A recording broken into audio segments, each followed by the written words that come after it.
Hi, I'd like to share with you my pecan pie recipe.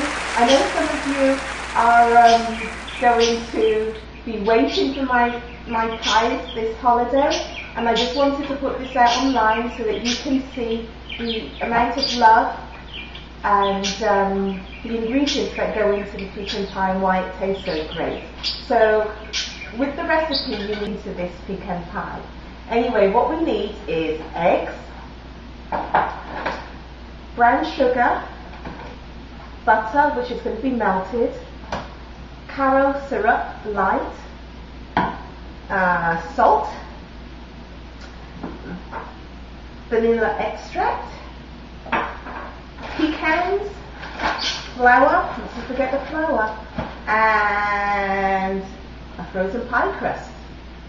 Now, the foil is very important. We need extra duty, heavy duty foil, and I'll explain that as we go through the cooking preparation.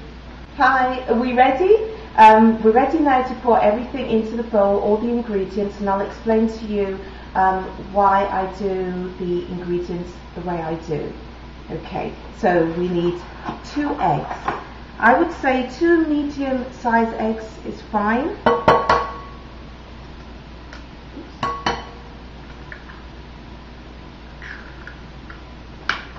We'll put 2.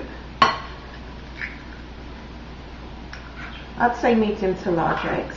I also like to take the eye out, which I'm going to attempt to take half the egg out.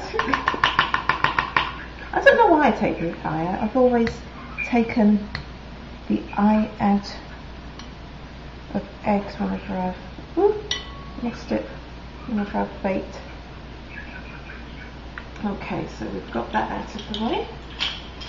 Okay, now I'm going to mix brown sugar. I'm using dark brown and light brown sugar. The reason why I use brown sugar is I combined the dark brown sugar with the light brown sugar. It's because the dark brown sugar gives the colour to the caramel of the filling for the pecan pie, and also I find the white granulated sugar highly sweet, whereas the brown gives it a very nice mild sweetness. So we're also going to use a teaspoon of vanilla extract. Now I use a very strong vanilla extract mixed with a McCormick vanilla extract, and the extra strong vanilla extract I find very strong, and I like to sort of mellow out my taste, whereas the McCormick's has a slight sweetness to it. So I will top up with a McCormick's. I'm also going to put in a little bit of salt, which will help enhance the flavour and take the edge off the stickiness. So I'm just going to use just a small amount of salt because I'm using kosher salt, and kosher salt is quite salty. So just a small amount of kosher salt. I've melted some butter earlier in the microwave, which I'm going to add to that, and we'll just start mixing the mixture now. Now I prefer to mix by hand rather than use a hand mixer, because when you use the hand mixer it goes very fast and produces a lot of froth, and we don't really want it to be frothy. So as you can see, the colour of the brown sugar is coming through. I've got a little lump in there, and I'll just squash that out. Okay. And I am going to put in some flour. Now we're going to use 1 tablespoon of flour. Now the flour helps to thicken up the filling, sort of giving it a cookie dough consistency, and that will give the flavour of the filling a much more sort of rounded, thicker, nice comforting taste. So we'll just keep mixing the syrup. I use the light caro syrup rather than the dark caro syrup. Dark caro syrup has a strong aftertaste, which I don't like. So the light is nice and smooth, and I like my flavours smooth. And I'm using not a full cup. I would say that is 3/4, sorry.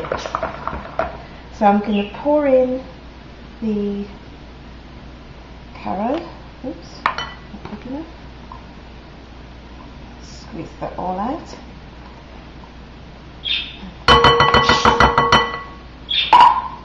And mix that around.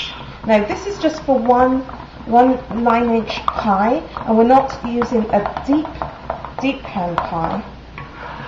We're just using one of those regular size. And as you can see, the caramel is very nice and smooth. Right, I'm going to use 1 1/4 pecans. Now, holes. Yeah, it's always good to sort of go through some of these pecans, because sometimes you may get a few shells in your pecan.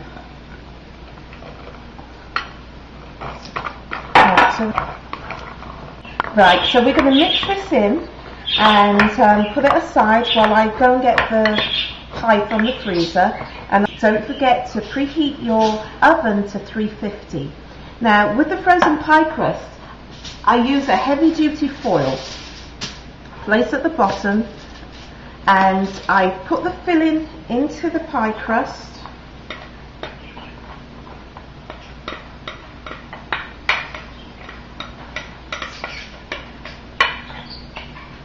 Okay, let's put that there. Give it a little shake. Okay, now don't worry if you think the filling doesn't look a lot, because it will rise and then it will sink, but it will be fine. Now the foil helps to alleviate the overcooking of the pastry. So you cover because this is like an added insulation. I think I may have I may have not given myself enough foil here, but that's fine. What we're going to do is to cover the pastry so that it doesn't overcook. Unfortunately, when you do pies, the filling tends to be undercooked and the pie crust tends to be overcooked. So we don't want that dry, crumbly pastry. The filling will be cooked inside. So I'm going to put it in the oven, and it will be for 50 minutes on 350. And the way to test whether the pie is cooked from the inside is to shake it. Now if it wobbles like this, it's not cooked. So you'll see once the pie is done, we'll show you, whether it's a cooked baked pie, I should say. Okay. Let me take the pecan, just have a see whether it wobbles. No, as you can see, it's quite nice and firm.